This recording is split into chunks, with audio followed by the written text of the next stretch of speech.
అందరికీ నమస్తే. నేను మీ ఘనాయుక్తి శ్రీనివాస్. ఈరోజు కేంద్ర ప్రభుత్వం డీలిమిటేషన్ అనే ప్రక్రియను తీసుకొచ్చింది. ఈ డీలిమిటేషన్ ప్రక్రియ అనేది దక్షిణ భారతదేశ రాష్ట్రాలకు లాభమా? నష్టమా? అనే దాని మీద చాలా పెద్ద ఎత్తున చర్చ జరుగుతున్నది. దక్షిణ భారతదేశంలో ఉన్న 5 రాష్ట్రాలు ఈ డీలిమిటేషన్ ప్రక్రియ ద్వారా నష్టపోయే అవకాశాలు ఎక్కువగా ఉన్నాయని చెప్పేసి రాజకీయ విశ్లేషకులు కూడా చెప్తా ఉన్నారు. ఎందుకు నష్టపోతుంది అంటే, ఇంతకుముందు భారతదేశంలో జనాభా బాగా విపరీతంగా పెరుగుతుంది. దీన్ని కంట్రోల్‌లో ఉంచాలి, జనాభాను తగ్గించుకుంటూ రావాలి అని చెప్పేసి ఒకరు లేదా ఇద్దరు పిల్లలు మాత్రమే కనాలి, జనాభా తగ్గుదలగా అంటే తగ్గే దిశగా తీసుకురావాలని చెప్పేసి అన్నారు. దీంట్లో భాగంగా దక్షిణ భారతదేశంలో ఉన్న ప్రస్తుతం తెలంగాణ, ఆంధ్రప్రదేశ్, తమిళనాడు, కేరళ, కర్ణాటక మొదలైన రాష్ట్రాలు ఈ ప్రక్రియను చాలా విజయవంతంగా అప్పటి నుండి ఇప్పటి వరకు కొనసాగిస్తూ వస్తుంది. దానివల్ల సౌత్ ఇండియాలో మొత్తము అంటే చాలా మట్టుకు జనాభా అనేది పెరుగుదల తగ్గుతూ వచ్చింది. కానీ ఉత్తర భారతదేశంలో దానిని ఎవరూ పట్టించుకోకుండా అక్కడ జనాభా పెరుగుదల అనేది పెరుగుతూ వచ్చింది. యాక్చువల్‌గా ఇప్పుడు డీలిమిటేషన్ ఈ టైంలోనే చేయడానికి కారణం ఏంది? అయితే కేంద్ర ప్రభుత్వం ఏమని చెప్తుందంటే, ఇంతకుముందు 1970స్‌లో మాత్రమే మనము ఒకసారి నియోజకవర్గాలను ఏర్పాటు చేసుకోవడం జరిగింది అని చెప్పేసి అన్నారు. మళ్ళీ ఇప్పుడు జనాభా పెరిగింది కాబట్టి దానికి అనుగుణంగా నియోజకవర్గాలను, లోక్సభ స్థానాలను పెంచాలి అని చెప్పేసి వాళ్ళు ఒక మాట మాట్లాడుతున్నారు. ఇది పూర్తి రాజ్యాంగబద్ధంగానే జరుగుతుందని చెప్పేసి అనుకుంటూ చెప్పుకొస్తున్నారు. యాక్చువల్‌గా ఏందంటే, ఇప్పుడు ప్రస్తుతం ఉన్నది 540కి పైగా లోక్సభ స్థానాలు ఉన్నాయి. వీటిని 800కు పైగా లోక్సభ స్థానాలను చేయాలని చెప్పేసి బీజేపీ ప్రభుత్వము ఆలోచిస్తుంది.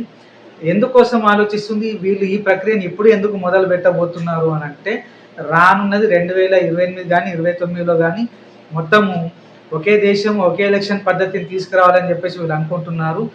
మొన్న మొత్తం మీద జరిగిన ఎలక్షన్స్లలో ఎంపీ స్థానాలలో ఈసారి బీజేపీ ప్రభుత్వము 300కు పైగా సీట్లను గెలిచి ఏకఛత్రాధిపత్యంతో దేశంలో అతిపెద్ద పార్టీగా అవతరించి వాళ్ళ చేతిలోనే దేశం ఉంటుంది, వాళ్ళు చెప్పినట్టుగా నడుస్తుంది, ఏ బిల్ అయినా పాస్ అవుతుంది, వాళ్ళు అనుకున్న పనులన్నీ చక్కగా జరుగుతాయని చెప్పేసి వాళ్ళు అనుకున్నారు. కానీ అది అడ్డంగా తిరిగేసరికి ఆ 300 పైన కాకుండా ఆ లోపలనే వచ్చినాయి. వాళ్ళకు సరైన మ్యాజిక్ ఫిగర్ రాకపోయేసరికి మిగతా ఇతర పార్టీల మద్దతు తీసుకొని ప్రభుత్వాన్ని నెలకొల్పడం జరిగింది.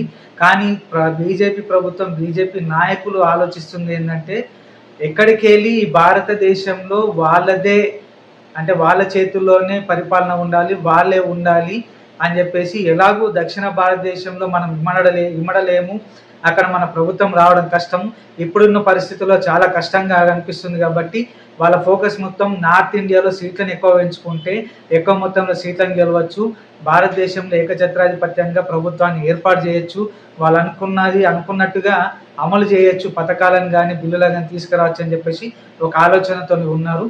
కానీ ఇది జరుగుతుందా జరగదా అని చెప్పేసి చాలా మట్టుకు ఉంది. దక్షిణ భారతదేశంలో ఉన్న రాష్ట్రాల ముఖ్యమంత్రులు దీని మీద చాలా కోపంగా ఉన్నారు. అంటే జనాభా ప్రాతిపదిక మీద మాత్రమే డీలిమిటేషన్ చేసి సీట్లను పెంచుతాం అంటే, ఇప్పుడు సీట్లను పెంచడం వల్ల ఏమవుతుందంటే, ఉత్తర భారతదేశంలో దాదాపుగా 120 నుంచి 126 స్థానాలు పెరుగుతున్నాయి.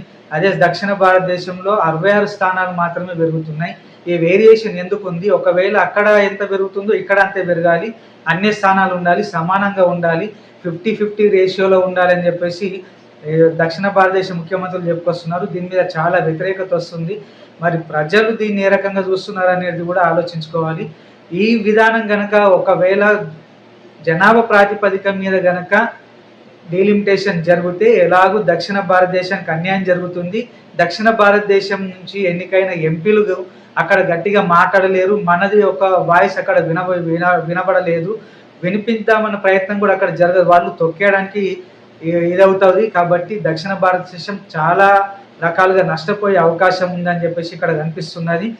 ఎట్లాగైనా సరే ఈసారి ఖచ్చితంగా ఎక్కువ సీట్లను సాధించి దేశంలో ప్రభుత్వాన్ని ఏర్పాటు చేసి, అది కూడా ఏకఛత్రాధిపత్యంగా ఎటువంటి పార్టీల సపోర్ట్ లేకుండా ఒకే పార్టీగా వెళ్ళి ఎక్కువ సీట్లను కొల్లగొట్టి ప్రభుత్వాన్ని ఏర్పాటు చేయాలని చెప్పేసి అనుకుంటున్నారు. దీంట్లో భాగంగా వాళ్ళు ఏదైతే కలలు కంటున్నారో భారతదేశ రాజ్యాంగాన్ని సమూలంగా రద్దు చేసేసి వాళ్ళు అనుకుంటున్న మనువాద రాజ్యాంగాన్ని తీసుకురావాలని చెప్పేసి వాళ్ళ ఉద్దేశంగా కనిపిస్తున్నది. ఆ రకంగానే అడుగులు వేస్తున్నారు.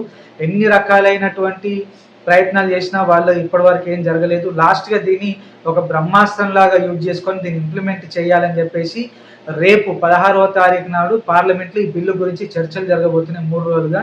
దీన్ని కొన్ని ఏవైతే ప్రతిపక్ష పార్టీలు ఉన్నాయో దాన్ని వ్యతిరేకిస్తున్నాయి. దాంట్లో తెలంగాణ ప్రజాసైన్యం పార్టీ కూడా ఒకటి.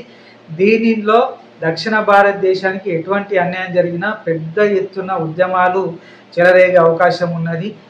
కానీ వీళ్ళు మొండి వైఖరిగా ముందుకెళ్ళి దీన్ని ఖచ్చితంగా చేసి తీరుతామనే ధోరణితో కనిపిస్తున్నట్లు కనిపిస్తుంది. కానీ ఇది ఏ రకంగానూ మంచిది కాదు. ప్రజలారు మీరు అందరూ ఆలోచించాలి. చాలామంది చాలా రకాలు చెప్తున్నారు. నేను పార్టీలకు అతీతంగా ఒకసారి ఆలోచించాను. బీజేపీ నాయకులైనా సరే, బీజేపీ కార్యకర్తలైనా సరే పార్టీలకు అతీతంగా. ఎందుకోసం అంటే దక్షిణ భారతదేశంలో నువ్వు ఉన్నావు, నువ్వు కూడా రేపు అభివృద్ధి ఫలాలను తినాలి అని చెప్పేసి అంటే సమన్యాయం ఉండాలి. దేశం ఒక్కరి సొత్తు కాదు. నార్త్ ఇండియన్స్కి ఏ రకమైతే ఫలాలు అందుతాయో సౌత్ ఇండియన్స్ కూడా అదే రకమైన ఫలాలు అందాలి. లేని పక్షంలో రాను రాను రోజుల్లో ఇది చాలా వేరియేషన్స్ పెరిగి గొడవలకు దారితీసి పూర్తిగా ఉత్తర భారతదేశానికి దక్షిణ భారతదేశానికి ఒక అడ్డురేఖ వచ్చేస్తుంది. వీళ్ళకు వాళ్ళకి మధ్య గొడవలు అనేవి జరుగుతూ ఉంటాయి.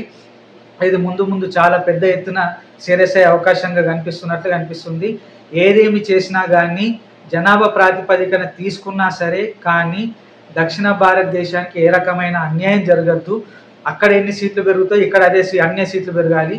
అదే కాకుండా ఇప్పుడు కేంద్ర ప్రభుత్వం అంటే బీజేపీ ప్రభుత్వం ఏమని స్టెప్ తీసుకుందంటే 33% మహిళా రిజర్వేషన్ని కూడా మేము అమలు చేస్తున్నామని చెప్పేసి అంటున్నారు. సంతోషం, దాన్ని మేము స్వాగతిస్తున్నాం. మహిళలకు 33% రిజర్వేషన్ రావడం చాలా గొప్ప విషయం. కానీ ఈ 33% రిజర్వేషన్లో కులాల ప్రాతిపదికన ఎవరికి ఎన్ని రిజర్వేషన్లు ఇస్తున్నారు అంటే బీసీలకు ఎంత రిజర్వేషన్ వస్తుంది, ఓసీలకు ఎంత రిజర్వేషన్ వస్తుంది, ఎస్సీ ఎస్టీ మహిళలకు కూడా మైనార్టీలకు కూడా మరి ఎంత రిజర్వేషన్ కేటాయిస్తున్నారు, దీంట్లో ఎవరికి ఎక్కువ స్థానాలు వస్తున్నాయి అనేది కూడా క్లియర్గా వాళ్ళు ఇందులో పొందుపరచాల్సిన అవసరం ఉంటుంది. ఏదో ఎట్టికి మేము 33% రిజర్వేషన్ ఇస్తున్నామంటే కుదరదు. కాబట్టి రేపటి కాడ చాలా రకాల వేరియేషన్స్ గొడవలు కూడా జరిగే అవకాశం ఉంది. కాబట్టి ఇంకొక విషయం ఏంటంటే అసెంబ్లీ స్థానాలు కూడా పెరుగుతున్నాయి. కాబట్టి ఈ అసెంబ్లీ స్థానాలలో చాలామంది ఏం ఆలోచిస్తున్నారు అంటే అసెంబ్లీ స్థానాలు పెరిగితే ఎస్సీ రిజర్వ్డ్గా ఉన్న అసెంబ్లీ స్థానాలు మళ్ళీ జనరల్గా అవుతాయి కావచ్చు అన్న ఒక అనుమానం అనేది వ్యక్తపరుస్తున్నారు చాలామంది. మరి ఎస్సీ రిజర్వ్గా ఉన్న వాటిని అలాగే ఉంచి మిగిలిన వాటిని వేరే రకంగా పెంచుతారా లేకపోతే వీటిని మార్పులు జరుపుతారా అనేది కూడా క్లారిటీ కావాలి. దీనిపైన క్లియర్గా ఇప్పుడున్న బీజేపీ ప్రభుత్వము ఎక్స్ప్లెయిన్ చేయాల్సిన అవకాశం ఉంది. ఎందుకోసము అంటే నియోజకవర్గాలు పెరుగుతున్నాయి, లోక్సభ స్థానాలు పెరుగుతున్నాయి. కాబట్టి వేరియేషన్స్ అనేది ఎక్కువ తక్కువ కాకుండా సమానంగా ఉండాలి. ఉత్తర భారతదేశం వాళ్ళకు ఎటువంటి అయితే ఫలాలు అందుతున్నాయో దక్షిణ భారతదేశానికి కూడా అదే ఫలాలు అందాలి. ఎందుకోసము అంటే ఎక్కువ మట్టుకు భారతదేశంలో ఆర్థికంగా ఆదుకుంటున్నది దక్షిణ భారత రాష్ట్రాలు మాత్రమే. ఇక్కడ నుంచే ఫండింగ్ ఎక్కువ దేశానికి వెళ్తుంది. కాబట్టి ఇక్కడ సంపదతోటి చాలా మట్టు సంపద అక్కడ భారతదేశంలో ఉన్న ప్రతి దానికి మనం యూజ్ చేస్తున్నాము. ఇక్కడ ఆర్థిక వనరులు ఎక్కువ ఉండడం వల్ల ఇక్కడున్న డబ్బు వల్లనే కాస్త కూస్తో మనం డెవలప్మెంట్ అక్కడ గ్రోత్ రేట్లో దక్షిణ భారతదేశ రాష్ట్రాలు కూడా హస్తం ఉంది, ముఖ్యమైన హస్తం ఉందని చెప్పేసి చెప్పడం జరుగుతుంది. కాబట్టి ఒకవేళ కనుక దక్షిణ భారతదేశ రాష్ట్రాలకు ఏమైనా అన్యాయం జరిగితే పెద్ద ఎత్తున ఉద్యమాలు జరుగుతాయి అని చెప్పేసి తెలంగాణ ప్రజాసైన్యం పార్టీ క్లియర్ కట్గా చెప్తుంది. అందుకోసమే మోడీ ప్రభుత్వము ఏ స్టెప్ తీసుకున్నా ఏం చేసినా మీరు జనాభా ప్రాతిపదికన తీసుకున్న ఏమున్నా కానీ దక్షిణ భారతదేశానికి ఎటువంటి అన్యాయం జరగద్దు. ఈ విషయాన్ని మేమే కాదు బీజేపీ పార్టీలో ఉన్న నాయకులు కార్యకర్తలు కూడా ఒకసారి ఆలోచించాలి. ఉత్తర భారతదేశానికి న్యాయం జరిగి దక్షిణ భారతదేశంలో ఉన్న మనకు అన్యాయం జరిగితే ఏముంటుంది అని చెప్పేసి మీరు కూడా కూలంకషంగా ఆలోచించాలి. చాలామంది రాజకీయ నాయకులు వాళ్ళ స్వలాభం కోసము ఇదేమి కాదు అంత బాగానే ఉంది అని చెప్పేసి బీజేపీ నాయకులు చెప్పుకొస్తున్నారు. కానీ దీన్ని డెప్త్గా ఆలోచిస్తే మాత్రం దక్షిణ భారతదేశానికి అన్యాయం జరుగుతుందని చెప్పేసి ఇక్కడ కనిపిస్తుంది. ఒక్కసారి ఆలోచించండి మిత్రులారా, ఇది మనకు అన్యాయం జరుగుతుందా న్యాయం జరుగుతుందా? ఒకవేళ అన్యాయం కనుక జరిగితే భారతదేశంలో ఒక గీత అనేది ఏర్పడుతుంది. ఉత్తర దక్షిణ భారతదేశాలు ఇప్పటివరకు నార్మల్గా మాట్లాడుకున్నాం కానీ ఇకపైన చాలా సీరియస్గా అయ్యే మ్యాటర్ అవుతుంది. ఇక్కడ చాలా ప్రాబ్లమ్స్ ఫేస్ చేయాల్సి వస్తుంది. మరి బీజేపీ ప్రభుత్వం ఏ రకంగా ఆలోచిస్తుంది, ఏ ధోరణిని తీసుకుంటుంది, ఏ లెక్కన ముందుకు వెళ్ళాలనేది మనము చూస్తూ ఉంటాం. కానీ దక్షిణ భారతదేశానికి అన్యాయం జరిగితే తెలంగాణ ప్రజాసైన్య పార్టీ అసలు చూస్తూ ఊరుకోదు, పెద్ద ఎత్తున ఉద్యమాన్ని మాత్రము అందుకుంటుంది. జై తెలంగాణ.